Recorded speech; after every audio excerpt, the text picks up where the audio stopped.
Abigail never imagined she would become the kind of woman who cried in a bridal store. Not tears of joy, not the kind brides laugh about later, but the kind that make breathing feel difficult. The kind that arrive when your heart realizes something, before your mind is ready to accept it. But that moment was still days away, because at the beginning, this story looked beautiful. The kind of love story people admire, the kind friends envy quietly, the kind family members call a blessing, and perhaps that is what made the truth so painful, because betrayal hurts differently when it comes dressed as forever. Abigail was 31, warm, intelligent, thoughtful, the kind of woman who loved deeply, but carefully. Life had taught her enough to be cautious, not bitter, just cautious. She believed love was real, but she no longer believed every kind person was meant to stay. She worked in publishing. She loved books, quiet cafes, rainy evenings, soft music, long conversations that lasted until midnight. She was now desperate to be married, and that mattered, because many people rush into relationships because they fear loneliness. Abigail did not. She had built a peaceful life,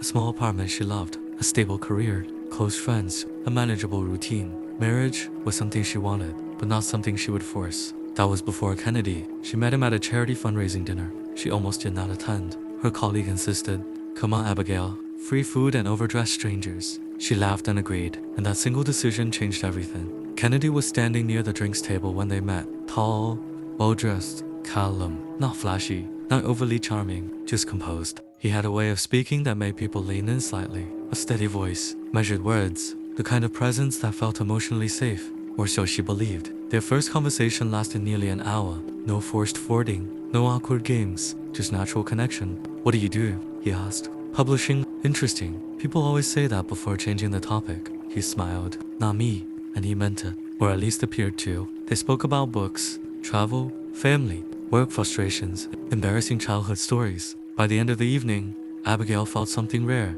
ease. That kind of effortless comfort people spend years hoping to find. Kennedy asked for her number politely. No pressure, no performance, just confidence. And when he texted the next day, the message was simple. "I enjoyed talking to you. I would like to see you again." No games, no confusing signals, no waiting 3 days to seem detached. That impressed her, because emotional clarity feels refreshing in a world full of performance.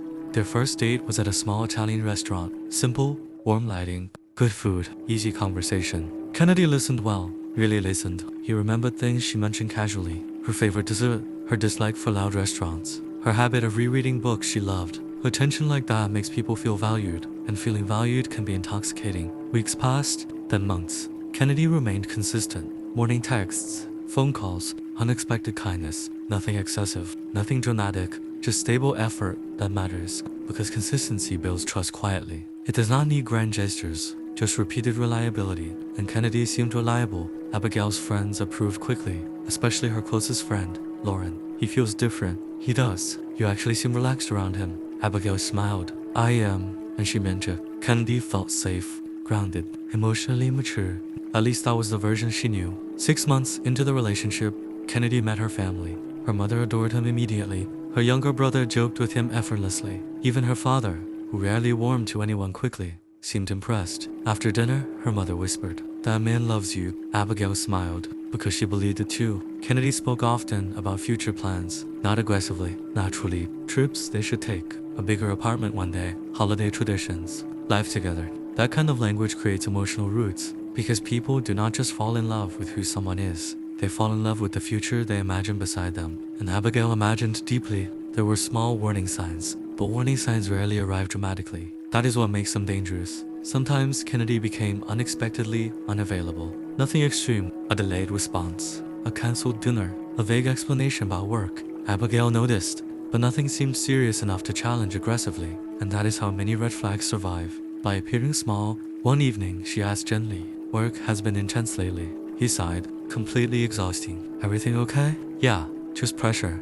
He smiled tiredly. She believed him, because trust already existed, and trust makes explanations feel sufficient. 1 year later, Kennedy proposed. It happened on a weekend getaway. Nothing public, no crowd, no dramatic spectacle. Just the two of them, near a quiet lake. The weather was cold. The air smelled clean. Kennedy took her hand, looked directly into her eyes, and said, "Life feels right with you." Simple words, but sincere in delivery. Then he proposed. Abigail cried immediately, not because the ring was extravagant, because she believed she was being chosen by a good man. And perhaps that is what makes betrayal so cruel. It attacks belief. Wedding planning began quickly. Excitement took over. Venue visits, guest lists, cake tastings, dress appointments, family opinions, budget discussions, the normal chaos of engagement. Abigail loved parts of it, hated other parts. Kennedy remained involved enough to appear supportive, not obsessively engaged, but reasonably interested. That felt normal. Not every groom dreams about flower arrangements. Their wedding was 7 months away, then 6, then 5. Time moved quickly. Abigail became busier. Work continued. Wedding planning expanded. Kennedy seemed slightly more distracted than usual. Again, nothing alarming, just moments. Phone turned face down. Occasional late work meetings. A little emotional distance. Subtle things, but stress explained much of it, or so she thought. Lauren noticed before Abigail did. One lunch afternoon? Lauren asked, "Is Kennedy okay?" "What do you mean? He seems distant." Abigail shrugged. "Wedding stress." Lauren looked unconvinced. "Maybe." Abigail laughed. "You think too much." "Perhaps, but sometimes friends notice emotional shifts. We normalize." 3 months before the wedding, Kennedy started traveling more for work, or at least that was the explanation. Client meetings, unexpected scheduling, regional office responsibilities. Nothing impossible. His job did involve management. Travel was believable. That matters. The most convincing lies often contain truth. Abigail occasionally felt uneasy, a strange emotional discomfort she could not fully explain. Not evidence, just intuition. But intuition can be inconvenient when life is moving towards something beautiful, so she silenced it. That was her mistake. Not loving, not trusting, silencing repeated discomfort. One evening, she called unexpectedly. No answer. Hours later, he replied, "Long meeting. Sorry." Perfectly reasonable. Still, something felt strange. Not enough to fight about, just enough to create quiet tension. Then came the bridal fitting. 2 weeks before the wedding, Abigail stood in front of a mirror, wearing her altered gown. Elegant, soft ivory fabric, exactly what she imagined. Her mother cried. Lauren smiled. Everyone celebrated. But Abigail felt strangely emotional. Not happy emotional. Something else, like anxiety, hiding inside excitement. She dismissed it. Brides get nervous. That is normal, right? A week before the wedding, everything intensified. Final vendor confirmations, guest arrivals, family logistics, seating arrangements, last-minute chaos. Kennedy seemed harder to reach. Again, busy, meetings, calls, pressure. Excuses still sounded reasonable.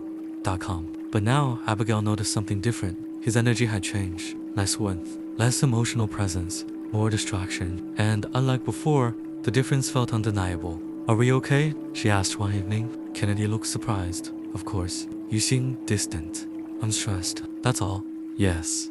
He kissed her forehead. Wedding nerves? That answer should have comforted her. It almost did. Almost. The moment everything changed came through something painfully ordinary. Flowers. Wedding flowers. Abigail visited a florist to confirm final arrangements. White roses, soft greenery, classic elegance. She should have been excited. Instead, she felt unsettled while discussing centerpieces. Her phone rang. Unknown number. She almost ignored it, then answered, "Hello." A woman's voice, calm, measured. "Is this Abigail?" "Yes."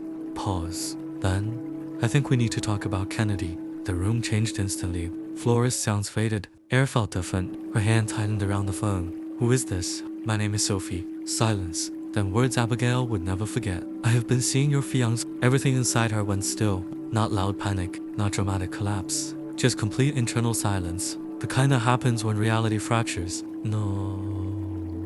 Her voice sounded unfamiliar. Quiet, weak. "Please don't hang up," Sophie said. "This is hard for me too." Abigail's chest tightened. "No." "Abigail?" "Abigail?" "No." Tears came instantly. Uninvited. Violent. "This is some kind of mistake." "I wish it was." Sophie spoke carefully. Not cruelly, not emotionally, almost sadly. She explained. That evening, Abigail sat in her apartment, staring at nothing. Her wedding dress hung in the next room. Shoes boxed neatly. Invitations already sent. Guests already traveling. Family already excited. And somewhere inside all that preparation, a hidden betrayal had been living. She replayed everything. Every late work meeting. Every delayed reply. Every strange distance. Every uneasy feeling she dismissed. Her mind became a cruel detective, finding clues only after disaster. Then Kennedy called once, twice, 6 times, 12. Then messages. "Where are you?" "Abigail, what's going on? Please answer." The audacity almost made her laugh. He knew. Of course he knew. Sophie must have confronted him, which meant his panic was not concern. It was exposure. That difference mattered. Lauren sat beside her. "Do not answer until you're ready." Abigail whispered. I feel stupid. Lauren turned immediately. No, I should have known. No, how did I not know? Because you lied? Well, that sentence mattered. Because betrayal often creates self-blame. Victims ask cruel questions. How did I miss it? Was I foolish? Was I blind? But deception works because it is convincing. That is the point. Hours later, Abigail answered. One called, just one. Kennedy sounded breathless. Abigail, silence. Please say something. Her voice came out colder than she expected. How long? Silence. That silence answered enough. How long? Abigail? How long? Please let me explain. No. Answer the question. A long exhale. Several months. Several months. As though shortening betrayal made it gentler. Who is she? Sophie. Do you love her? Silence again. That terrible silence. Because hesitation speaks. I care about her. Abigail closed her eyes. Pain moved through her physically, not emotionally. Physically, as if heartbreak had weight. Do you love me? Yes. Immediate to immediate, that hurt differently. Because a man claiming love while actively betraying you creates emotional madness. How? What? How do you love someone while humiliating them? Abigail? No. Tears finally came. Real tears. Violent tears. The numbness had ended. Kennedy tried every familiar line. It was complicated. I made a mistake. I didn't know how to end it. It didn't mean what you think. Classic language. The vocabulary of exposed selfishness. But one sentence changed everything. I never wanted to hurt you. Abigail laughed bitterly through tears. Then you should have behaved differently. Because intention without responsible action means very little. The next morning, Kennedy came to her apartment, uninvited. Despérate. Lauren answered the door. Leave. I need to talk to her. No, please. Abigail appeared behind Lauren, pale, emotionally wrecked. But standing, Kennedy looked devastated, or perhaps simply terrified. It can be hard to tell. Seeing him broke something in her all over again. Because familiarity can still hurt even when trust is dead. This was a man who proposed by the lake. The man her mother adored. The man she imagined children with. And now, he looked like a stranger wearing familiar skin. Inside, he cried, actually cried, apologized repeatedly, reached for her hands. She stepped back. That moment mattered. Because boundaries often begin physically before emotionally.com. I made a terrible mistake. Months are not a mistake. Silence. I love you. Stop saying that. Do. No. You love comfort. You love convenience.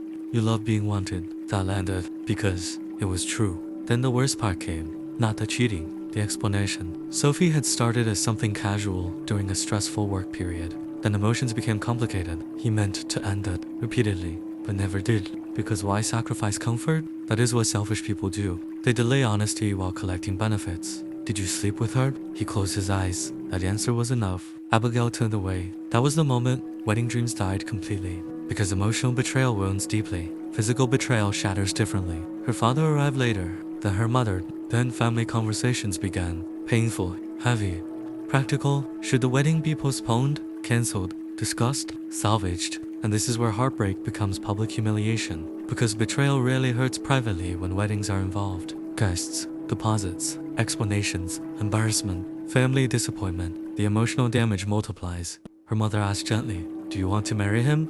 The room became silent. That question mattered more than every other logistical concern. Not refunds, not invitations, not appearances. Just one truth. Do you want this man? Abigail answered softly, "No." And that was the end. The wedding was cancelled. 1 week before the ceremony. Calls were made, messages sent, explanations simplified, personal circumstances. No one needed details, at least not immediately. The following days were brutal. Social embarrassment, private grief, broken dreams, sleepless nights, questions without satisfying answers, and the strange mourning of a future that never happened. That part is important, because heartbreak is not just losing a person, it is losing imagined years, imagined holidays, imagined children, imagined mornings, imagined safety. Sophie called once, unexpectedly, not to defend herself, not to create drama, just to apologize. I didn't know. Abigail believed her, because betrayal leaves fingerprints. And Sophie sounded wounded too. Two women damaged by the same selfish man. That realization softened anger,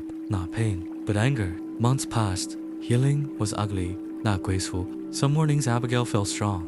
Others she cried in grocerystores.com, or while hearing random songs, or seeing wedding content online. Healing is rarely cinematic. It is repetitive, messy, slow.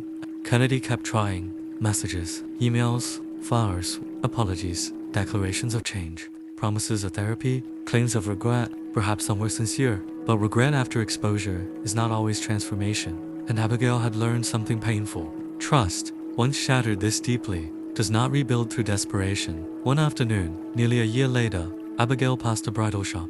The same one. She paused, expected pain. Instead, she felt peace, not because the betrayal was good, but because distance creates perspective, and perspective reveals truths heartbreak hides. She had not lost her future, she had escaped the wrong one.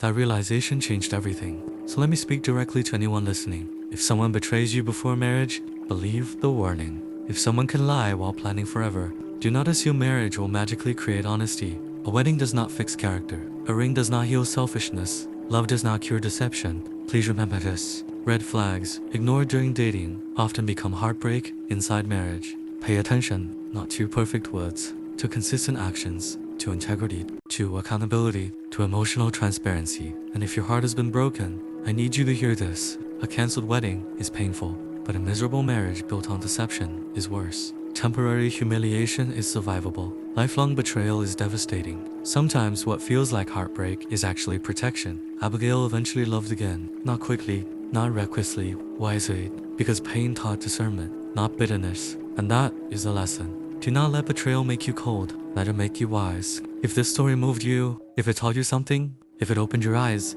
subscribe right now for more emotional love stories, life lessons, heartbreak wisdom, and unforgettable relationship truths. Because sometimes stories do not just entertain, sometimes they protect. And remember, the person meant for forever will never require deception to reach the altar.